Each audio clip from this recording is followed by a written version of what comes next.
Dana Abercrombie, the Koalition. Thank you so much for speaking to me.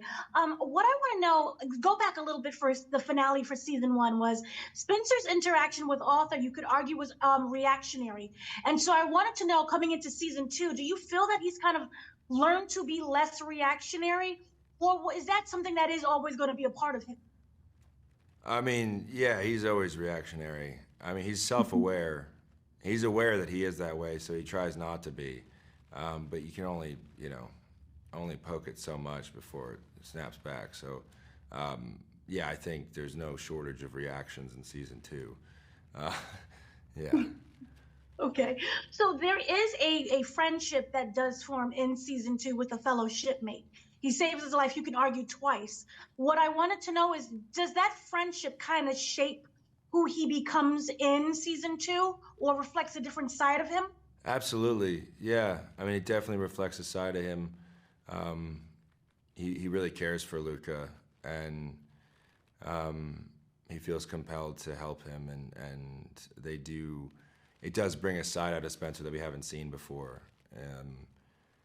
There's a softness between them, and and also Andy, who played Luca, is just such a beautiful guy and has this smile that's like, it's literally impossible to not smile when he smiles. So yeah, that he gets the same reaction out of Spencer, as Luca.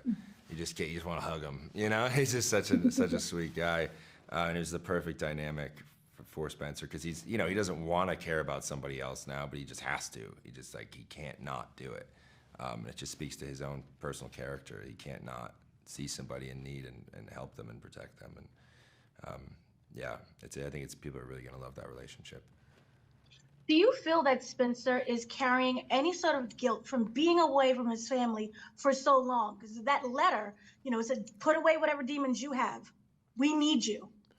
Absolutely. I mean, I think even before that letter, he's living with the guilt. It's been 6 years, and he got that letter, and I think that when he gets the letter, the weight of him being avoidant and not wanting to go home, because it's a source of tragedy for him, everything he went through as a child, and he definitely was escaping that by going to the war and then deciding to stay over there after the war, and sort of compounded. And now when we see him in season two, that's even folded in on itself, because now he feels responsible for getting separated from his wife, and he doesn't know if she's ever going to see her again, and if she's okay, and if his family's okay, if he's going to have a family when he gets home. So all of that is on him 24/7.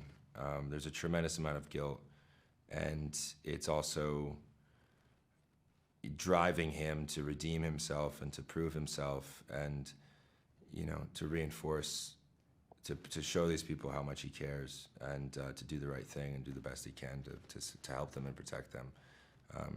Yeah. There are so many people that need Spencer right now. Do you feel that he is able to meet everyone's obligations? Will it be a strain on him, or do you think that he is mentally prepared for that? I think he's as prepared as anybody can be in that situation, but it's definitely mentally and emotionally taxing, for sure. I mean, it's overwhelming. Can't imagine having all that on your shoulders. It's a lot. It's a lot for one person to take on, and he definitely puts a lot of pressure on himself. And but it's part of the hero's journey, and he's definitely rising to the occasion as best he can. So, as an actor with season two, what do you feel that you learned the most about Spencer that the previous episode didn't touch upon?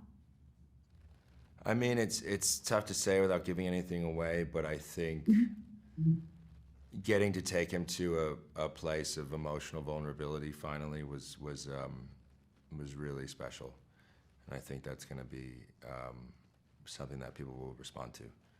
Yeah.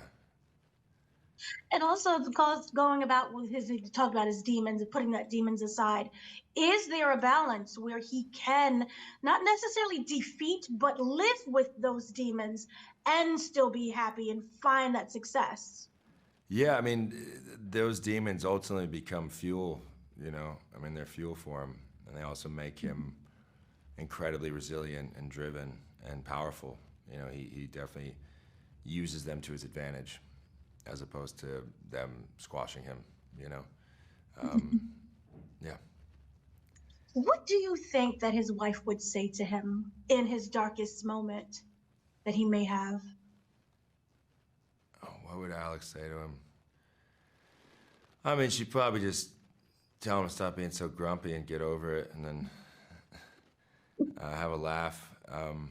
That relationship is really beautiful, and how he wrote it, and he's so heavy, you know, and she's so light, and I think she brings a lot of levity to his heaviness and his headiness, and that's something that, you know, I think a lot of people can relate to, and, you know, it's kind of this perfect yin and yang between them. Okay, so then also with season 2, I was wondering, were there any new locations that were used to film in for season 2 that you kind of really loved, that kind of not just brought out the series, but kind of brought out Spencer a little bit? Yeah, I mean, we were in Austin a lot, and we built out like full long city streets in some towns outside of Austin, and that was really cool just to be there, and just a full, you know, two blocks of every storefront's 1923, and dirt roads and horses everywhere in background, and it's just the level of work that goes into that is pretty unreal, and it just is such a cool thing as an actor, because you're literally in a playground. You know, everywhere you go is 23, and you know, it's fine shooting on a green screen or whatever, and you can kind of let your imagination do its job, but if you don't have to do that, it's great, because you're just fully immersed, and they really knocked it out of the park. I mean, they did last year too, and this one's no different. They really went over and above. It's great. Wonderful. Thank you so much for speaking to me. Thank you. Have a good day. You too.